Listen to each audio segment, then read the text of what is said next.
Milline on tehisintellekti roll õigusmaastikul?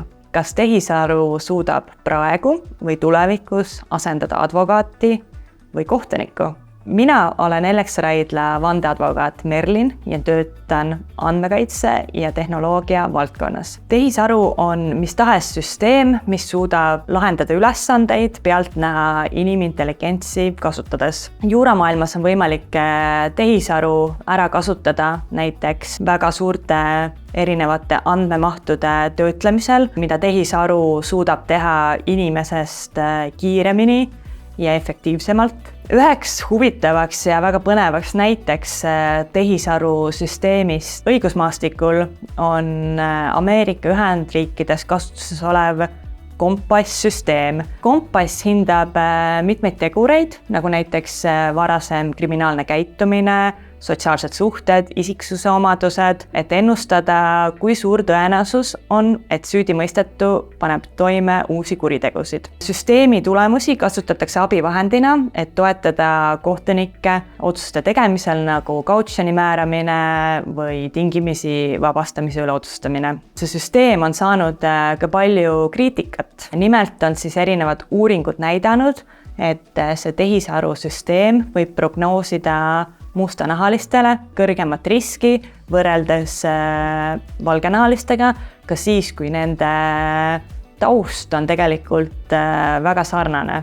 Tehisaru kasutamine on problemaatiline ka olukordades, mis eeldavad inimtunnete mõistmist ja empaatiat, mistõttu siis tehisaru vähemalt veel täna jääb väga nõrgaks selliste kohtuotsuste lahendamisel, mis eeldavad siis sellise inimliku kaastunde ja inimliku empaatia tunnetamist. Sellised juhtumid on näiteks kuriteod, mis on toime pandud hädakaitseseisundis või äärmuslikes olukordades, perekonnaelu ja lastega seotud juhtumid või siis üldse kaasused, mis on seotud väga keeruliste inimsuhetega. Tehisaru süsteemid õpivad olemasolevatest andmekogudest, mis võivad juba sisaldada ajaloolisi ja kultuurilisi eelarvamusi. Kui õiguse mõistmist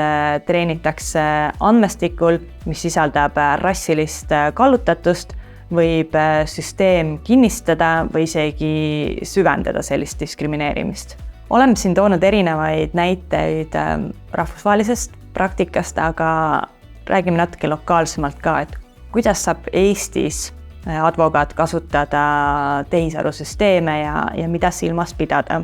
Advokaat peab oma kutsetöös lähtuma ka seadusest. On üldteada, et tehisaru võib anda valesid vastuseid. Ta võib vääralt tõlgendada seadust, ta võib tõlgendada ühe riigi kohtupraktika teise riigi kohtupraktikana või üldsegi välja mõelda kohtupraktikat. Advokaadil kui õigusvaldkonna professionaalil lasub siis alati kohustus veenduda informatsiooni õigsuses, tõepärasuses ja tehisaru pimesi kasutamine ja usaldamine ei ole kindlasti lubatav. Tehisaru lahenduste puhul on probleemiks see, et tehisaru kasutab talle juba kord sisse söödetud andmeid oma mudeli treenimiseks, mistõttu peab siis advokaat veenduma, et ta ei sisesta tehisarusüsteemi kliendi konfidentsiaalset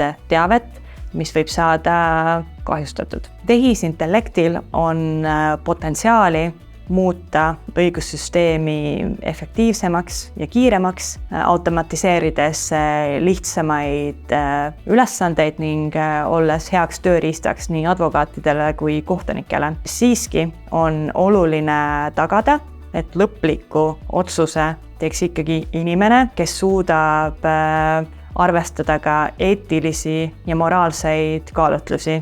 Tehisintellekt küll ei ole võimeline asendama advokaate ja kohtunikke, kuid võib olla nende jaoks heaks tööriistaks, mida oma töös kasutada. Kui sind huvitavad erinevad õigusalased videod ja arutelud, siis jälgi Ellex Raidla YouTube'i kanalit, like'i meie videosid ja püsi lainel. Kindlasti laeme siia varsti üles veel põnevat sisu, mida jälgida. Tšau!